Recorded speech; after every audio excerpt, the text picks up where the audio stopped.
This video is brought to you by A Better Route Planner, the route planner for EVs. Hundreds of cars are supported. Choose your configuration, plan your route with the charging network that you want to prefer or charging networks that you want to avoid. If you're a premium member, you can use real-time weather forecast and traffic information, and you can also use A Better Route Planner in your car with Android Auto or Apple CarPlay. Use the link in the description to support the channel and use A Better Route Planner Premium for 30 days for free.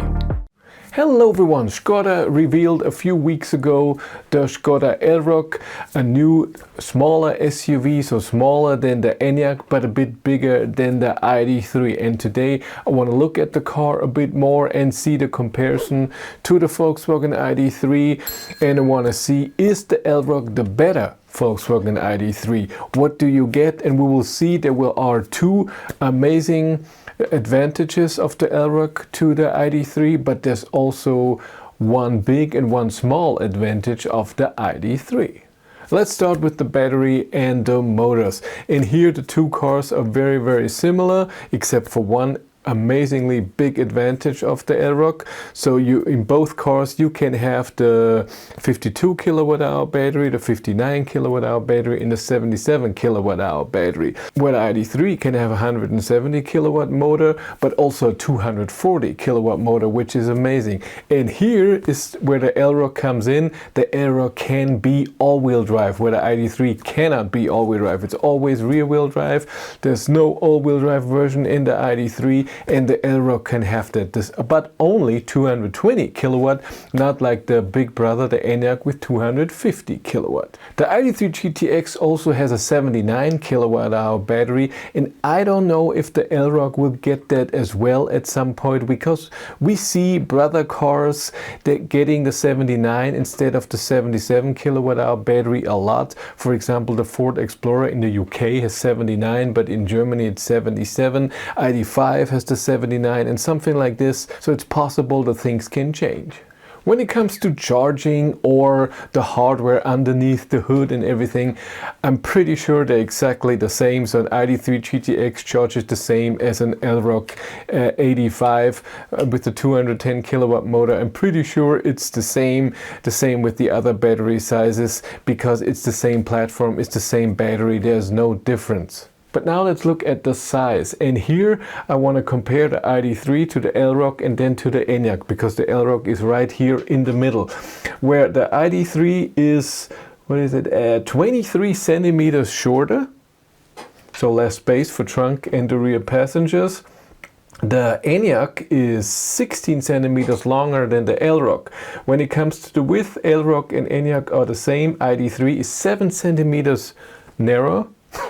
And when it comes to height, again, Elroq and Enyaq are the same. So the only difference between Elroq and Enyaq is 16 centimeters length, where the Id.3 is 6 centimeters, not as tall as the other cars. So it feels more like a Golf size, whereas the Elroq more like an SUV. Wheelbase is almost the same in all three cars, 2 meters and 77 centimeters. And when it comes to weight, this is another interesting thing. The Id.3, I put here the GTX in, so with the biggest battery and the most powerful motor, I get to 1981 kilograms. The Elroq with the same configuration, not the all-wheel drive, is 2119. That's 140 kilograms more, and the Enyaq is just 18 kilos more than the Elroq. So they're very similar, those two cars. Because of this weight and the same power, same battery, same motor, we have a big difference in acceleration. Id.3 GTX can sprint from 0 to 100 in 5.9 seconds, Elroq 6.6 and Enyaq 6.7. There's almost no difference between those two cars. When it comes to features, Id.3 and Elroq are very similar. What you can have in the Elroq are heated seats in the rear. That's not possible in the Id.3, or not available. And towing. Id.3 cannot tow, since the Elroq is more of an SUV than it is a Golf size. It can now tow, and even up to 1200 kilos depending on the motor. And all-wheel drive, I think, is also the 1200 kilos. And then let's look at the prices, and this is very interesting. I'm here on the German configurator for Volkswagen and for Skoda, and let's compare. If I take the smallest battery, the 52 kilowatt hour battery, the starting price of the ID.3 is 33,330, where the Elroq starts at 600 euros more. Again, there could be differences in the features that the car has. The 60 starts at 38,400, ID.3 at 36, that's 2,000 euros. Again, this is a starting price. Maybe there are more features in the Elroq already from the start. The 85 starts at 43,900, and here the ID.3 is almost the same price, 44,000. And if I then configure the ID.3 GTX with most of the options except for the panoramic roof and the Elroq 85 Sportline as well, I get to more than 3,000 euros more for the ID.3. But then there's something interesting in this, and this is the range. ID.3 GTX, it's not as high, it's not as heavy. This configuration gets to 596 kilometers of WLTP range, and when I go to the Elroq, which again, like I said, is heavier and is a bit taller, we get to 563, so that's 30 kilometers less range. Charge is most likely the same, so the difference is just a bit of range that we have difference, but 3,000 euros more and faster. And with the Elroq you can tow, so it's all about what you want to do with the car. If towing is very important, of course the Elroq is better. If power and acceleration and less consumption is more important to you, then it's the ID.3. Again, if you need more space, Elroq will give you more space for the trunk, for the rear seats, and even heated rear seats if you want that. Again, what's under the hood is exactly the same. There's no difference. But on a German website, Volkswagen is giving you 3,500 euros if you buy an ID.3. So it's going to be the same price at the end.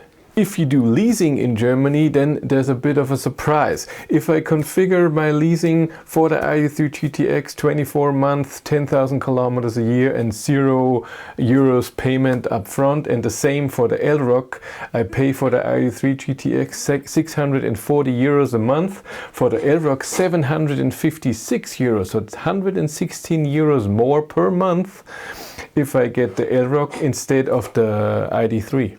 So you have to make the decision what is the best car for you. We saw there's not extreme big difference, but there are a few things, and when it comes to the price also. So it all depends, what do you need for your drive, what do you want. Maybe you want the small battery and you don't need the big thing, and you want an SUV and you want a tow and stuff like this, or the other way around, what I just said. So it's really up to you. I'm pretty sure they're both really great cars. I don't think that under the hood there's a big difference. I don't know if I know that the ID.3 GTX has Spotify on board. I don't know if the Elroq will get that. I know that the ENIAC 85 didn't have it, but maybe the facelift has it now, and then the Elroq gets it as well. If you want to follow me on Instagram, BatteryLife1, and if you want to support the channel, there's a Patreon link in the description below, and here on YouTube there's also channel membership. And if you want to know what's happening behind the scenes, I have a third YouTube channel, Behind the Battery. But that's it for me. Thank you very much for watching. Have a great day and take care. Bye.